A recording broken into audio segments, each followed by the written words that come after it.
Nous sommes dans la petite commune du Quellard, dans le Gard, où une vingtaine d'habitants et la mairie produisent et se partagent une électricité 100% renouvelable. Ce projet d'autoconsommation collective a une particularité, c'est pour l'instant le seul en France à utiliser l'énergie stockée dans des batteries de voitures électriques pour alimenter le réseau en électricité.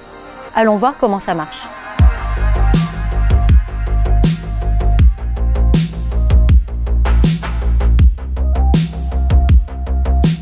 Donc le véhicule to grid, le concept c'est de pouvoir décharger le véhicule dans le réseau comme si c'était une batterie stationnaire ou une unité de production pour pouvoir transférer cette énergie à d'autres usagers. On va d'abord évidemment charger la voiture la journée quand il y a du soleil, profiter qu'il y ait de la production. Et en fait le soir on va pouvoir décharger le véhicule pour venir non seulement alimenter une maison mais éventuellement alimenter l'ensemble de la communauté.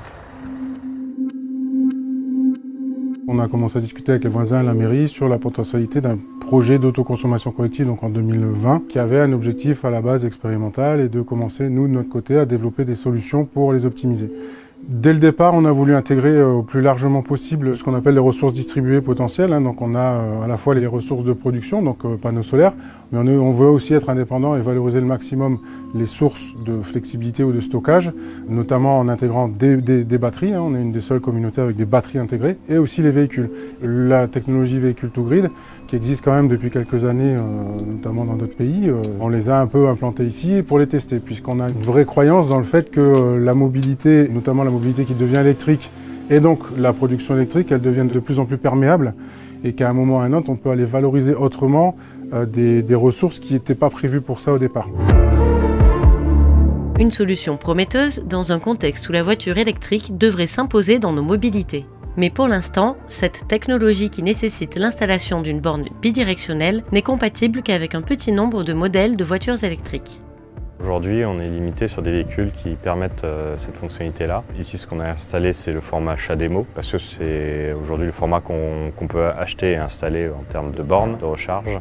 Et les nouveaux véhicules qui sont compatibles V2G sont en combo CCS. Là, on attend les nouvelles bornes qui sortent incessamment sous peu. Pour mieux comprendre, nous avons eu droit à une démonstration de ce qu'il est possible de faire avec la technologie de véhicule to grid et comment la piloter.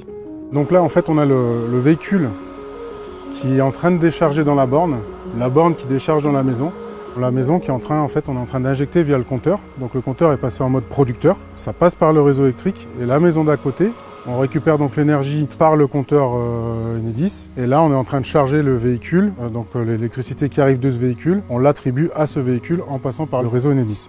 Donc en somme on est en train de faire du véhicule to véhicule en passant par le réseau, donc on fait du véhicule to grid, grid to véhicule. On peut après imaginer faire du véhicule, effectivement le véhicule to home ou le véhicule to building de la même façon.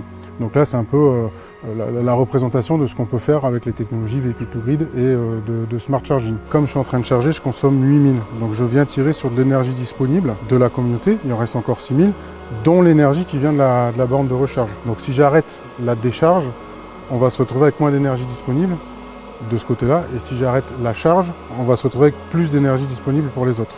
Voilà, on vient déjà le changement, on vient d'arrêter l'injection, on a beaucoup moins d'énergie disponible dans la communauté.